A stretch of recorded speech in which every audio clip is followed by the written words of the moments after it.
But I get off the bus, I have 2 big suitcases, my backpack full. I'm standing there in the trench coat suit, cowboy hat like this, and the bus leaves. I'm in the middle of this station and I couldn't find the way out of the station. This is Elijah Hinojosa. He is a senior general business major at University of St. Thomas in Houston. His study abroad trip was to Japan. When I first heard about study abroad from UST, my original goal was to go to Ireland. I'm in my room playing my Hatsune Miku rhythm games. I got all my anime posters behind me. I got all my manga. And then my brain kind of goes, a lot of my friends say they want to go to Japan. Wouldn't it be nice if I went there, learned a little bit, and then was able to go with them and kind of guide them when they went? Being able to finally go to, or get accepted to go to Chuo University in Japan, thanks to UST. Leading up to it, I was more worried about getting lost. I was constantly checking the maps. I was like, okay, I'm taking this, from the airport, I'm taking this bus. This bus is dropping me off at this station. From this station, I'm taking a taxi to my hotel. The day after that, I'm taking a taxi to the school. By the time I had decided I wanted to go to Japan, kind of that beginning semester, I took a Japanese class just so I would know some of the basics. So I knew a couple things, but not enough to get by on my own. This wasn't like how the UST offers, you to travel with a group or with their teachers. This was individual. This was me on my own for 5 months. So I got off the plane. I went through the customs, took the limousine bus to an area kind of around where I was. I'm still about an hour away from the school. This is where the story gets good. I get off the bus, I have my luggage, and the person driving the bus and all the other people only spoke Japanese. But luckily, I knew I was the last stop on the bus, so I was able to just kind of ride it out. But I get off the bus, I have 2 big suitcases, my backpack full. I'm standing there in the trench coat suit, cowboy hat like this, and the bus leaves. I'm in the middle of this station and I couldn't find the way out of the station. And so I was like, what? And I circled around I kid you not, the bus depot twice. I circled around the bus depot. And so finally I was like, let me just go up the stairs. And the stairs led to an upper balcony thing, and you were supposed to use that to get around. And so I got down, I was looking for the taxi. And so I hung my head, walked into a Family Mart with all my stuff, turned to the cashier and I went, "Sumimasen, taxi noriba doko desu ka?"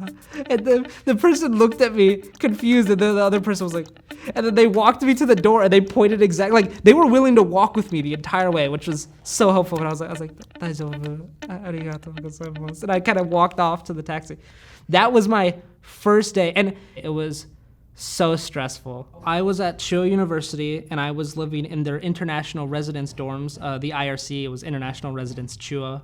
And I was there with other international students and then Japanese students who wanted to interact with international students. So it was a nice mix.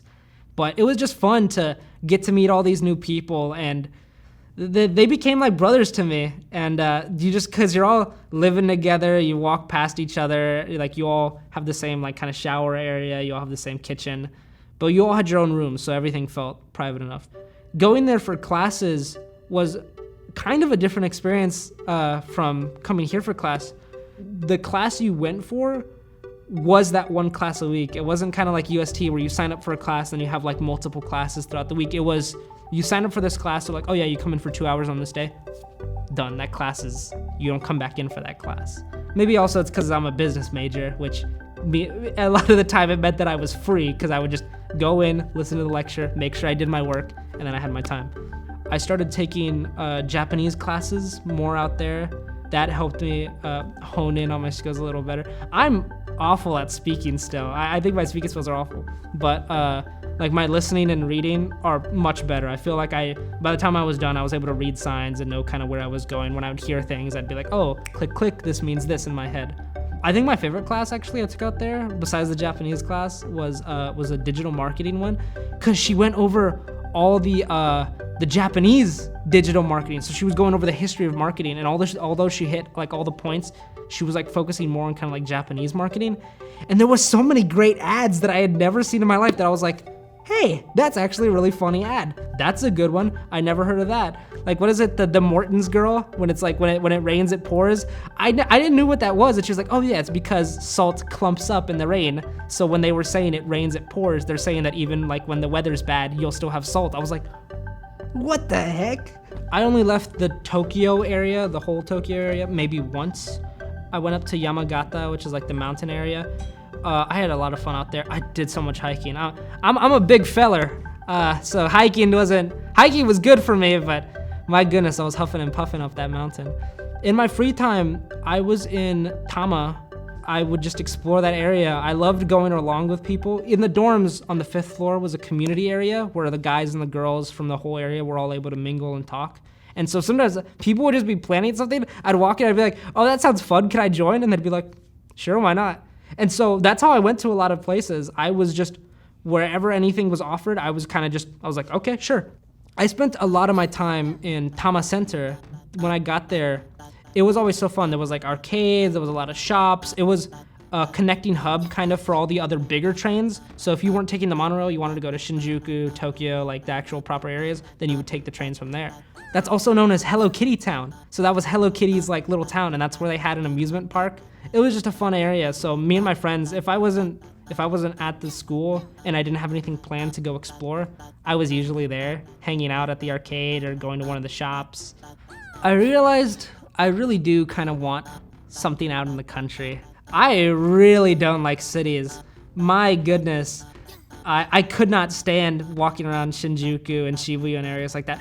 Don't get me wrong, they were awesome, but you were constantly like shoulder to shoulder like with people, and I couldn't stand that. Versus when I'm out in Tama, like the streets are like, they're nice, everything's kind of quiet, you're walking around. It's only really people like me and other foreigners that are making it loud, so like everything's really chill.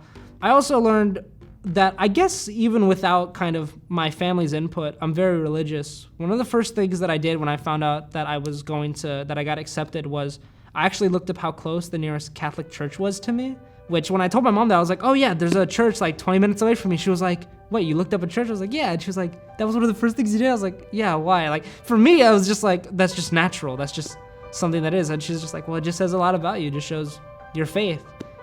I actually did go to church a lot, even when I didn't need to. Sometimes my friends would have like these really cool plans for Sundays. I'd be like, oh, what time are y'all going? They'd be like, oh, we're going at 11. I'm like, oh, sorry, I can't, I have church. And everyone was pretty respectful of that. Most people were usually just like, oh, you can't just miss one day, we'll go there. And I was like, no. To me, I told them it's very comforting to have that stability, that there's something always there, that there's a place that even when I'm far away will always feel like home. And I'll find that in the church.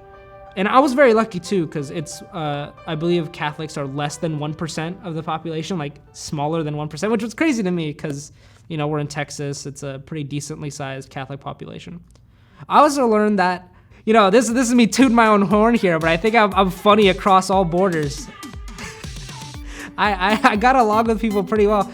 There was always that feeling of we're all having a good time no matter what, because we're all just kind of joking around, we're all having fun. And so that really affirmed kind of my own ideals of even if it's a new place, even if it's new people, I feel like I can always get along and try to at least give myself a laugh no matter where I go. I realized I do want kind of a healthier lifestyle. I was eating a lot out there, and I never felt it because I was walking everywhere. I was taking the trains. I liked feeling healthier because the more I was walking, the more I was active, kind of the happier I felt. Actually, that's why when I got back, I added the East Asia Studies minor, just because I was like, there's so much about the world that I kind of don't know, and I would like to kind of expand on that and maybe share that with other people.